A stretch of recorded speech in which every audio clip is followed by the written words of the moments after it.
തേജസ് R football Kambakkaran, football കളിച്ച് ജീവിതം തുലയ്ക്കുന്നവനെന്ന track കേട്ടവൻ, engineering course തോറ്റവൻ. ആ വലിയ മുറിവിനെ തേജസ് വലിയ അഭിമാനമാക്കി മാറ്റി. 2014 തേജസ് ഇന്ത്യൻ ഫുട്ബോളിലെ ഫ്രീ സ്റ്റൈൽ ചാമ്പ്യനായി. സ്പാർക്കി ഫുട്ബോൾ എന്ന ഫുട്ബോൾ പരിശീലന അക്കാദമിയുടെ അമരക്കാരനായി. തീർന്നില്ല, ഇന്ത്യൻ ഫുട്ബോളിലെ ഭാവി താരങ്ങളെ വാർത്തെടുക്കാനുള്ള ശ്രമത്തിലാണ് ഈ യുവാവ്. പരിശീലിപ്പിക്കുന്നത് ബംഗളൂരുവിലെ അനാഥ കുട്ടികളെ.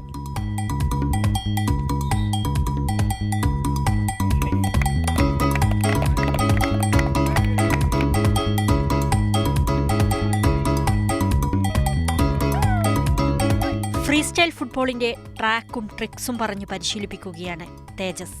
എല്ലാവരിലും മുറിവേറ്റ ഒരു മനസ്സുണ്ടാവും. അതിൽ സങ്കടപ്പെട്ടിരിക്കാതെ നാളെ രാജ്യത്തിന് അഭിമാനത്തിളക്കമാകാനുള്ള പരിശീലനം. To basically understand what his life is all about. It teaches from the level of how to tie the shoelaces to how to score a goal.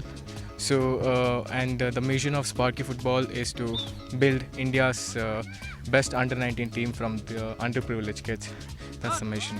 ഒരിക്കൽ ഒരു സൗഹൃദ മത്സരത്തിൽ ഫുട്ബോൾ ക്ലബ്ബായ ബയൺ മ്യൂണിക്കിനോട് 4 ഗോളിന് ഇന്ത്യ പരാജയപ്പെട്ടത് തേജസിനെ നിരാശപ്പെടുത്തി.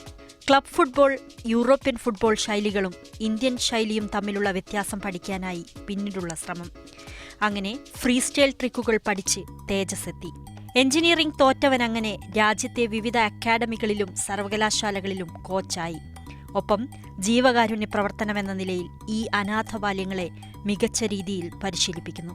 കോഫി ഷോപ്പിൽ ജോലി ചെയ്യുന്നവനും പത്രം വിതരണം ചെയ്യുന്ന ബാലനും സമീപത്തെ അനാഥാലയത്തിലെ കുരുന്നുകളുമെല്ലാം ഇക്കൂട്ടത്തിലുണ്ട്. അവരിന്ന് അഭിമാനത്തിന്റെ കൊടുമുടിയിലാണ്. I feel great because of I got a wonderful coach for me. I've been played many places and I couldn't find coach like Tejas. Sparky Football helps me to play the tournament and Tejas helps how to play, and he teaches and he teaches from basics, and now I'm playing for Sparky. ലോകകപ്പ് football മത്സരകാലത്ത് അർജന്റീനയ്ക്കും ബ്രസീലിനും ജർമ്മനിക്കും സ്പെയിനിനും ജയ് വിളിക്കുന്ന നമ്മൾ ഒരുമിച്ച് ഇന്ത്യയ്ക്കു വേണ്ടി ജയാരവം മുഴക്കുന്ന ഒരു ദിനം വരും. കാരണം ഈ കുട്ടികൾ കളിച്ചു വളരുകയാണ്. കാൽപന്തുകളിയുടെ ലോക ഭൂപടത്തിൽ ഇന്ത്യ ഇടം പിടിക്കണമെന്ന ദൃഢനിശ്ചയത്തോടെ.